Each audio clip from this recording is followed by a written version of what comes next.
In the shadowy world of power and privilege, some stories are so shocking they seem pulled from a Hollywood script. But this one is real. It's the story of Ghislaine Maxwell, a British socialite whose life of luxury hid a dark secret. For decades, she moved in the highest circles, rubbing shoulders with presidents, princes, and billionaires. But behind the glamorous facade, a sinister operation was at play. This isn't just about one person's downfall. It's a story that reaches into the very heart of the establishment, raising uncomfortable questions about who knew what and when. How did a sophisticated network of abuse operate in plain sight for so long? Ghislaine Maxwell wasn't just a bystander. She was the central figure, the architect behind a scheme that preyed on the young and vulnerable. Her story is a tangled web of influence, manipulation, and betrayal. Born into immense wealth as the daughter of media tycoon Robert Maxwell, she was groomed for a life in the elite. After her father's mysterious death, she reinvented herself in New York, becoming the indispensable right-hand woman to financier Jeffrey Epstein. Together, they built an empire, but it was an empire built on a foundation of lies and exploitation. For years, rumors swirled. Whispers of private jets, exotic islands, and disturbing activities followed them wherever they went. But their power and connections seemed to make them untouchable. It took the courage of dozens of women, speaking out against all odds, to finally start unraveling the truth. Their testimonies painted a horrifying picture of a systematic and predatory operation, with Maxwell as the key recruiter and facilitator. The legal battle that followed was one of the most high-profile trials of the century. As prosecutors laid out their case, the world was gripped. We learned about the methods of control, the psychological manipulation, and the sheer audacity of their crimes. The defense tried to portray Maxwell as a scapegoat, another victim of Epstein's influence. But the evidence told a different story. Jurors heard from women who were just teenagers when Maxwell allegedly lured them into a world they couldn't escape. Her conviction was a landmark moment, a declaration that even the most powerful can be held accountable. Yet, it felt less like an ending and more like the opening of another, even more unsettling chapter. So many questions remained. Who else was involved? How deep did the network really go? And why did so many powerful people turn a blind eye for so long? The story took another strange turn, one that perfectly captures the bizarre and confusing nature of this entire saga. A video went viral. It was grainy, shot from a distance, and showed a woman who looked strikingly like Ghislaine Maxwell, casually dining at an In-N-Out burger in Los Angeles. This was supposedly after she had gone into hiding, before her arrest. The internet exploded. Was it really her? Was she brazenly living in public while the FBI was hunting her? The photo, which first appeared in the New York Post, was presented as a major scoop. It even showed her reading a book titled The Book of Honor: The Secret Lives and Deaths of CIA Operatives. The symbolism was almost too perfect, feeding into countless conspiracy theories about secret agencies and hidden agendas. It seemed to confirm that this story was even stranger than fiction. But then, the truth came out. The picture was a fake. Not in the sense that it was digitally altered, but the entire scene was staged. The woman in the photo wasn't Ghislaine Maxwell. It was a completely different person who just happened to bear a resemblance. Further investigation revealed that the photo was likely a deliberate plant, a piece of disinformation designed to muddy the waters and distract from the real search. This bizarre episode highlights a key aspect of the Maxwell case: the constant battle between truth and deception. In an era of misinformation, where viral images can shape public perception in an instant, it's a stark reminder of how easily we can be misled. The In-N-Out photo wasn't just a prank. It was a weapon in an information war designed to create chaos and doubt. It forced us to ask, if something as simple as a photograph can be faked, what else are we being told that isn't true? This case has always been fertile ground for conspiracy theories, and for good reason. The sheer number of powerful names linked to Epstein and Maxwell, many of whom have faced no consequences, fuels the public's suspicion that the full story is still being hidden. The client lists, the flight logs of the private jet, the mysterious circumstances of Epstein's death. These are not just details. They are pieces of a puzzle that we may never fully solve. Each new revelation seems to lead to more questions, pulling us deeper into a labyrinth of secrets and cover-ups. The Ghislaine Maxwell story is more than just a true crime documentary. It's a mirror held up to our society. It reflects our obsession with celebrity and power, the vulnerabilities of our justice system, and the insidious ways in which wealth and influence can be used to silence victims and obstruct justice. It shows how predators can hide in plain sight, protected by a culture of secrecy and deference. The women who came forward are the true heroes of this story. They risked everything to expose the truth, facing down a powerful and well-connected machine. Their bravery has changed the conversation about abuse and accountability. They have shown that it is possible to fight back, even when the odds seem insurmountable. But their fight is far from over. As Ghislaine Maxwell serves her sentence, the world watches and waits. Will the other names in Epstein's infamous Black Book ever face a reckoning? Will we ever know the full extent of their network? Or will the powerful once again close ranks, burying the truth under layers of legal maneuvering and public relations spin? The legacy of this case will be debated for years to come. It's a cautionary tale about the darkness that can lurk beneath a gilded surface, and a powerful testament to the resilience of the human spirit. It reminds us to question what we see, to demand accountability, and most importantly, to listen to the voices of those who have been silenced for too long. The story is not over. In many ways, it's just beginning. Thank you so much for watching. If this story resonated with you, please like, share, and subscribe for more deep dives into the stories that shape our world. We'll see you in the next video. In the second part of this series, we go behind the video itself, inside the AI technology that built it, the real person who made it what he admitted on the record, and how a joke created in Quebec became a weapon fired from Moscow. If you haven't watched part 1, go back and watch it first, because what follows only makes sense once you understand the case behind the chaos. Subscribe right now before we go any further. This is the part of the story that most channels skipped entirely. The video was filmed on Rue Saint-Jean, one of Quebec City's most photographed streets, lined with restaurants, cafes, and boutiques in the heart of the historic district. A real woman was walking there. A real man approached her. The conversation was real. What was not real was her face. The creator of the video, the anonymous administrator of the Quebec-based Instagram page clump.qc, admitted directly to Radio Canada's fact-checking unit, less decryptors, that he replaced the woman's face using AI face-swapping software. He said, and these are his words, "It was not complicated to make it all." He also said he was surprised it went as far as it did. And then he said something that reveals everything about where we are right now with this technology. His goal was engagement, good or bad, because in his words, no publicity is bad publicity. He was not the first person to use face-swapping technology this way. He was not even the first person to use it on Quebec politicians. In the weeks before the Maxwell video, clump.qc had published similar AI-manipulated clips featuring lookalikes of Quebec Premier François Legault, Canadian Prime Minister Mark Carney, and Israeli Prime Minister Benjamin Netanyahu. Those videos also circulated. None of them triggered the global firestorm the Maxwell clip did. The difference was not the technology. The difference was the subject. So what exactly is this technology, and how easy has it become to use? Face-swapping AI, commonly called deepfake technology, has existed in some form since 2017, when a Reddit user first applied deep learning models to swap celebrity faces in videos. The name itself is a combination of deep learning and fake. For years, creating a convincing deepfake required serious computing hardware, technical knowledge, and hours of processing time. That barrier is now almost entirely gone. By 2025, platforms like Reface, DeepSwap, and various browser-based tools allowed anyone with a smartphone and a photo to produce a face-swapped video in seconds. No technical expertise required. No high-end hardware. Some tools are free. The AI market research firm DeepTrace estimated in 2025 that 85% of all deepfake content online is being used for malicious purposes. The technology did not become dangerous when it became sophisticated. It became dangerous when it became free. The process itself is straightforward. The AI identifies facial landmarks, the eyes, nose, mouth, jawline, in both the source face and the target face. It then maps the source face onto the target, adjusting for lighting, skin tone, and movement frame by frame.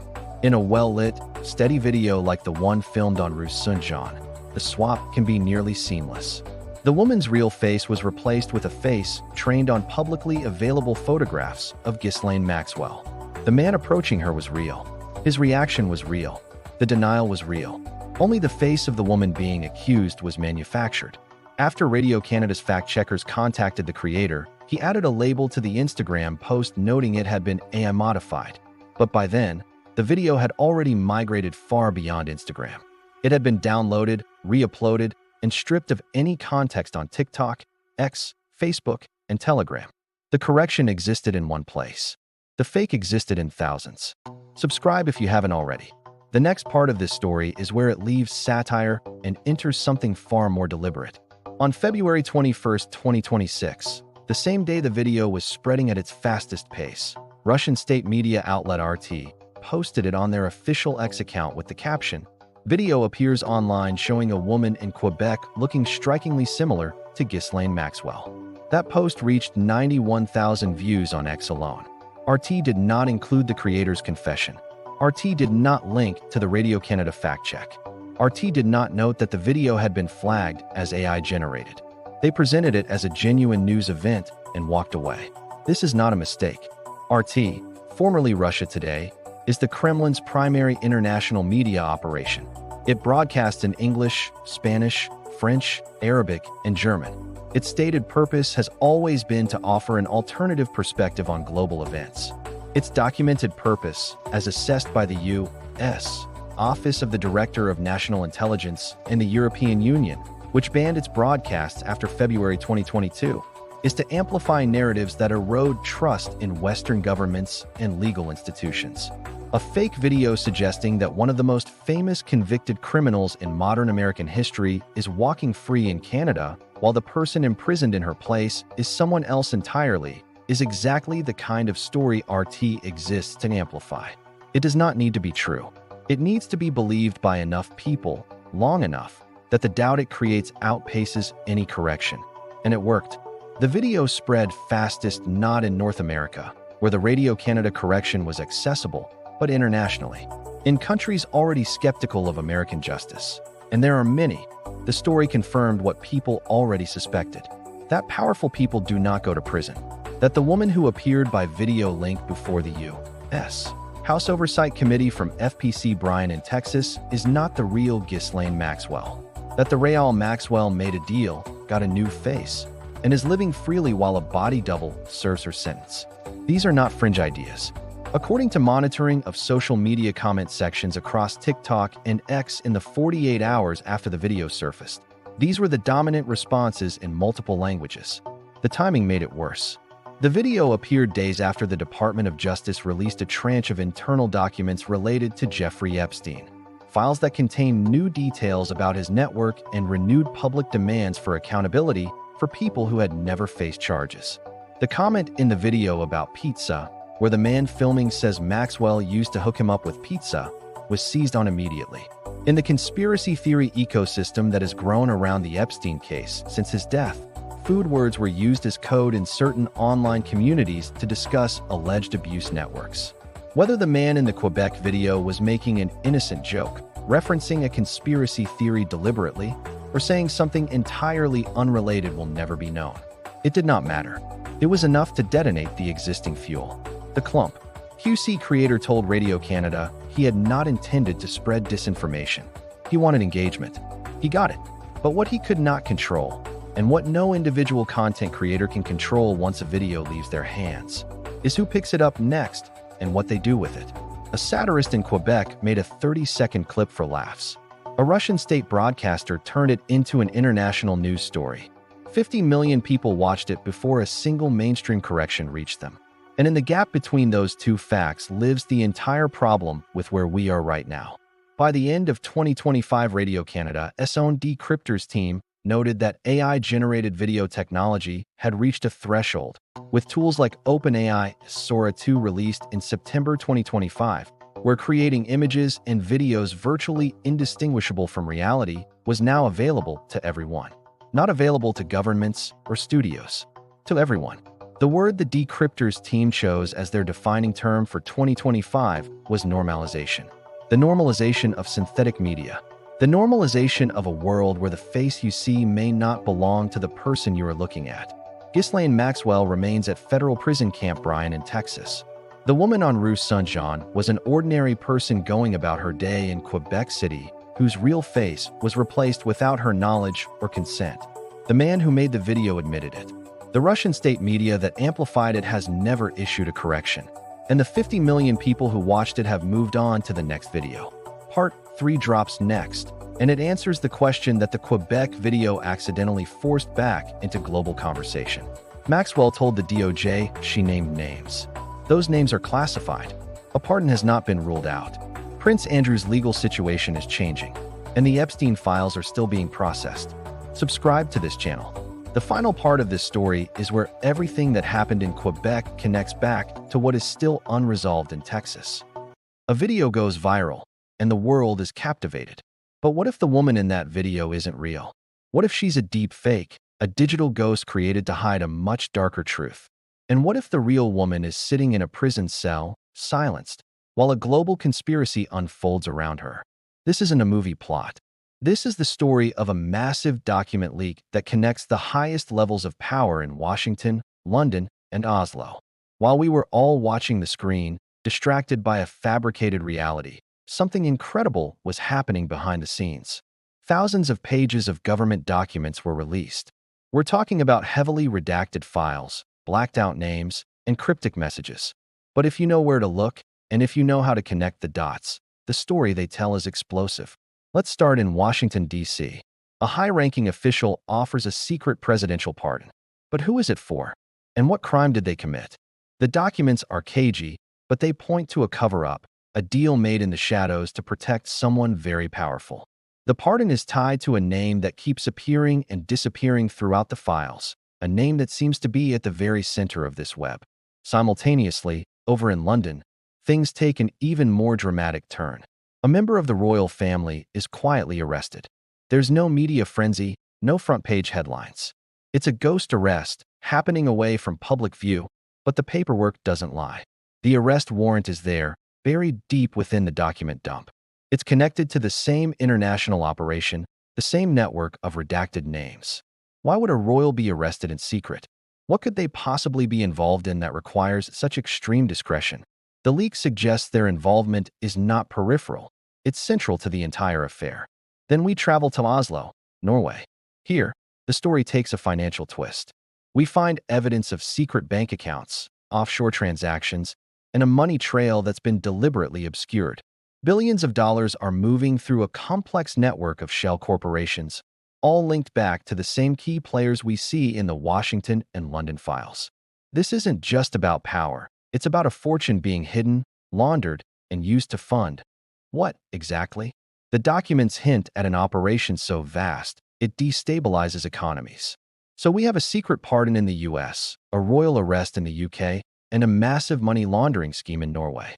And linking them all together is this one viral video of a woman who doesn't exist.